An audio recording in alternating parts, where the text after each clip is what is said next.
વિભાગ બી નો પ્રશ્ન હવે આપણે પ્રકરણ 1 નું રિવિઝન જે ચાલે છે એનો પાર્ટ બી, એમાં વિભાગ બી માં કયા પ્રકારના પ્રશ્નો આવે છે તો જોઈએ. 1/3 અને 3/4 વચ્ચે કોઈ પણ ત્રણ આપણને અસમય સંખ્યા કીધી છે. કઈ સંખ્યા? Irrational number. તો ઇરેશનલ નંબર તમે કઈ રીતે લખી શકો? પહેલા 1/3 છે ને દશાંશ માં ફેરવવું પડશે, એટલે કે ડેસિમલ ફ્રેક્શનમાં, દશાંશ અપૂર્ણાંકમાં. તો 3 વડે ભાગીએ આપણે. 3 તાલી તો આજ આવ્યા કરશે 0.3333 એટલે કે 0.3 ક્લિયર. પછી બીજું શું છે આપણી પાસે? 3 નીચે 4 છે એટલે કોનો ઘાત થાય? 2 નો વર્ગ થાય એટલે આ શાંત દશાંશ એટલે કે ટર્મિનેટિંગ ડેસિમલ આવશે. આવું દર વખતે છે ને તમારે બોલતા રહેવું પડે. જ્યારે આવું દેખાય તો તમારા મગજમાં નિયમ પાક્કો થઈ જાય. પણ આપણે એવું નથી કરતા. આપણે કે જવા દે ને, જોવાઈ જશે. મને નહીં આવડે તો બાજુવાળાને તો આવડશે જ ને.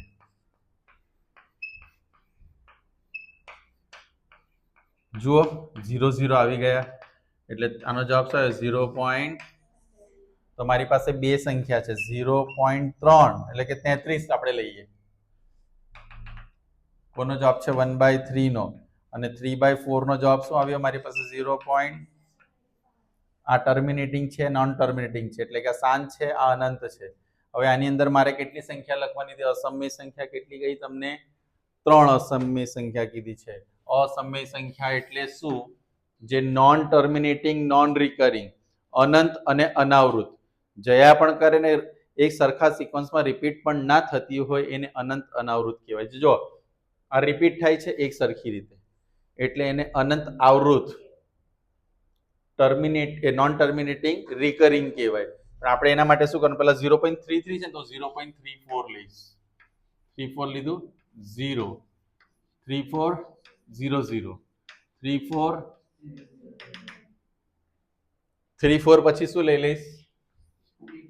35. હવે 1 લઈએ. 1 34 11 34 35 રાઈટ ચાલુમાં યાદદાસ્ત ચાલી ગઈ. 36 2 36 36 કોઈ પણ વચ્ચે નંબર મૂકીને એને આપણે એક એક વધાર્યા કરવાનો બે ની વચ્ચે. આને શું કહેવાય છે? શું કહેવાય છે? અસમય સંખ્યાઓ. કેવી સંખ્યાઓ? બીજો પ્રશ્ન એમાં શું કહે છે? ધ્યાન આપજો. 6.68284. હવે અહીંયા જુઓ, ટોપી કોના માથા પર છે? 8 અને આને મારે P/Q સ્વરૂપમાં દર્શાવવાનું છે. કયા સ્વરૂપમાં? ચાલો પહેલા તો x 848484. રિપીટ કયો નંબર થવાનો છે? 84. એટલે આ હંસલા છે ને આ કાગડો છે. તો યસ, આવા સમની અંદર સૌથી પહેલા કાગડો એટલે કે આવો જે નંબર જે રિપીટિંગ નથી એને દૂર કરવાનું છે. અને કેટલા નંબર છે એવા? 1. એટલે સૌથી પહેલા આપણે શાના વડે ગુણાકાર કરીશું? 10 વડે. શાના વડે? શા માટે 10 વડે જ ગુણાકાર કર્યો સરે? યસ.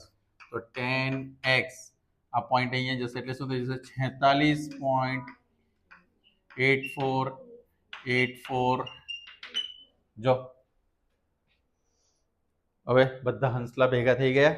હવે કેટલા છે જોડીમાં? બબ્બે રકમ રિપીટ થાય છે એટલે 100 વડે મલ્ટીપ્લાય કરીશું. કેટલા વડે?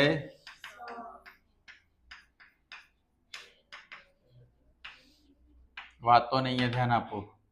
1000x 100 એટલે 2 પોઈન્ટ હજુ અહીંયા જશે. 46848484.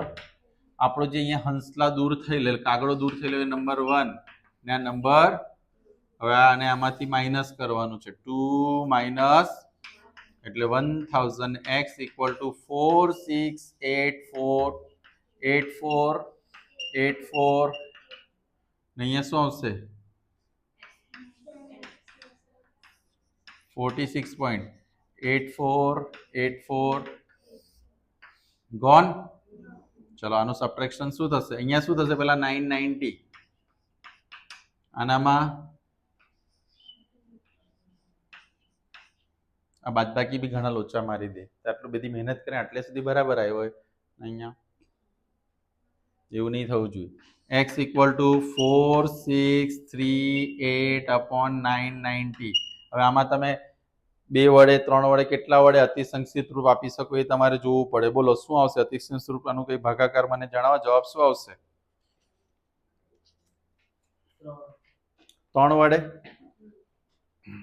તો 2 વડે પણ થાય છે.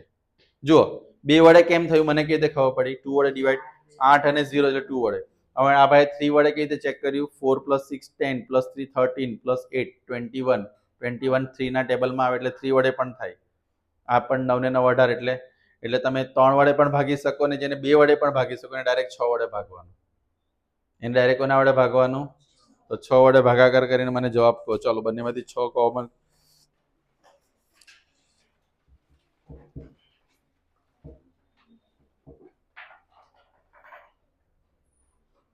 છે ને? and that is why you are not that fast.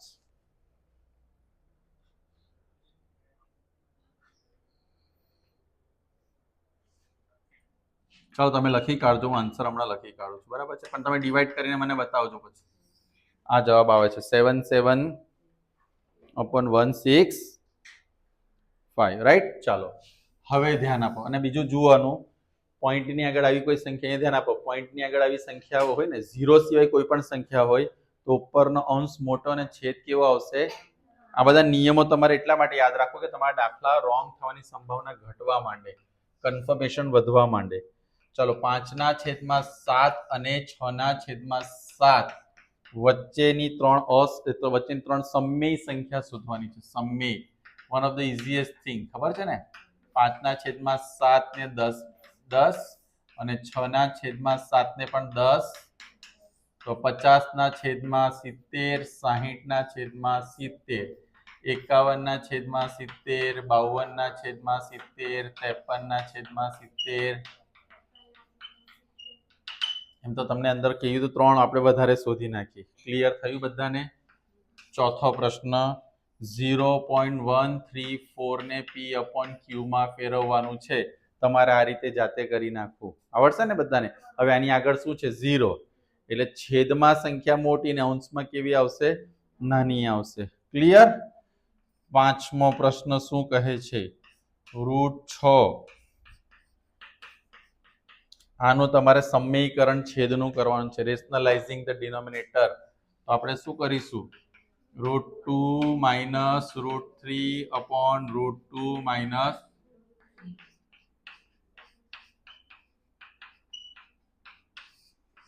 √2 no square minus,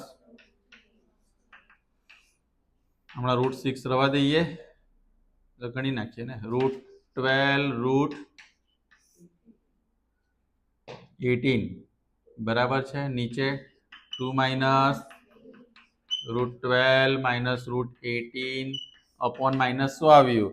1. પણ આનો આન્સર આપણે આ લખીએ તો પણ ચાલે, પણ આને હજુ સિમ્પ્લિફાય આપણે કરવું જોઈએ. કેવી રીતે? પહેલા તો છે ને માઇનસ ઉપર આપી દઉં છું. √12 માઇનસ અંદર ગયા અને આનું શું થશે? 4 × 3 = 18. આ માઇનસ માઇનસ શું થશે? 9 × 2 = 18 માઇનસ આ બહાર નીકળશે એટલે 2√3 ને આમાં શું થશે? અને આને હજુ ફાઇનલ અરેન્જ કરવું હોય તો 3√2 માઇનસ કઈ નહીં, ખાલી પ્લસ વાળું પદ આગળ ને માઇનસ વાળું. ને આવા ક્વેશ્ચનની પ્રેક્ટિસ આપણે વધારે ધ્યાનથી કરવી જોઈએ. હજુ એક પ્રશ્ન છે, છેદનું સમયકરણ કરો. એમ જ કહ્યું છે રેશનલાઇઝિંગ ધ ડિનોમિનેટર. 41 - 5 તો શું લઈશું? √41 + 5 એટલે આપણે 16. √41 + 5 નીચે શું આવશે? √41 નો સ્ક્વેર 16. હજુ √16 એટલે આવામાં મલ્ટીપ્લાય નહીં કરી દેવાનું, પહેલા જ 41 નું 41 થશે. રૂટમાં કોઈ નંબર હોય એનો સ્ક્વેર કરો તો રૂટ એટલે કે સ્ક્વેર રૂટ દૂર થઈ જાય. -25 નીચે 16 16 16 ગોન. આ તમારો જવાબ. સમજ પડી બધાને? ઓકે, હવે પછી કયો ક્વેશ્ચન છે તમારો 8 નંબરનો. 1/27 તો 1/3 શું થશે? કેમ 27 એટલે 3 નો 3 ઘાત, ઉપર 1 તો 1 નો બી 3 ઘાત લખી શકાય. 3 3 ગયા, 1/3 નો કેટલો ઘાત? -2 ઘાત છે. તો આપણે આને રેસિપ્રોકલ કરીએ, વ્યસ્ત કરીએ. 3/1 નો એટલે -2 નો 2 થઈ ગયા. 3 નો 2 ઘાત એટલે જવાબ શું આવે? અઘણાકેસર 1 ક્યાં ગયા? તો છેદમાં 1 લખો કે ના લખો? ચાલે કે નહીં ચાલે? Very nice. 9th 2 + √2 + 5√3 પ્લસ સરવાળો કરવાનો છે આ બેનો. શું કરવાનો છે? સરવાળો. તો કૌંસમાં લખ્યું પહેલા બંને પદને, હવે કૌંસને છૂટું પાડો. અહીંયા જો માઇનસની નિશાની હોય તો અંદરની નિશાની બદલાઈ જાય. કૌંસની બહાર માઇનસ હોય તો અંદરની નિશાની બદલાઈ જાય, પણ અહીંયા પ્લસ છે એટલે નિશાની બદલાશે નહીં. હવે √3 વાળા બે પદ છે, √2 વાળા બે પદ છે. 2√2 + √2 કેટલા થશે? આ પ્લસ 5√3 માઇનસ એટલે 5 માંથી 3 ગયા તો +2 એટલે 2√, અહીંયા 2 આવશે. આ તમારો જવાબ. સરવાળો આપણે કરી નાખ્યો. ક્લિયર થાય છે બધાને? 10મો પ્રશ્ન. √3 + √7 a + b હોલ સ્ક્વેર વાળી આઈડેન્ટિટી યુઝ કરવાની છે. a² + 2ab +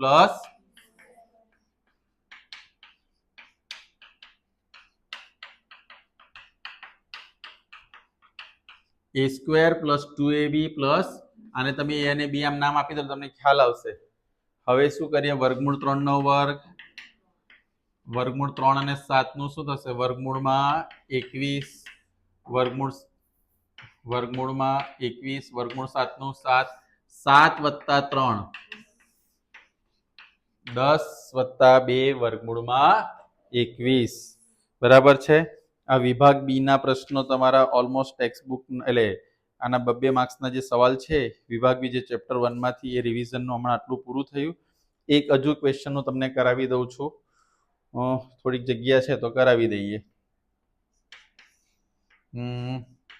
25^3/2 multiply 340. આ 3 માર્ક્સનો એકચ્યુઅલી ક્વેશ્ચન છે, 2 માર્ક્સનો નથી, પણ આમાં આપણે ઇન્ક્લુડ કરી દઈએ છીએ. ખ્યાલ આવે છે બધાને?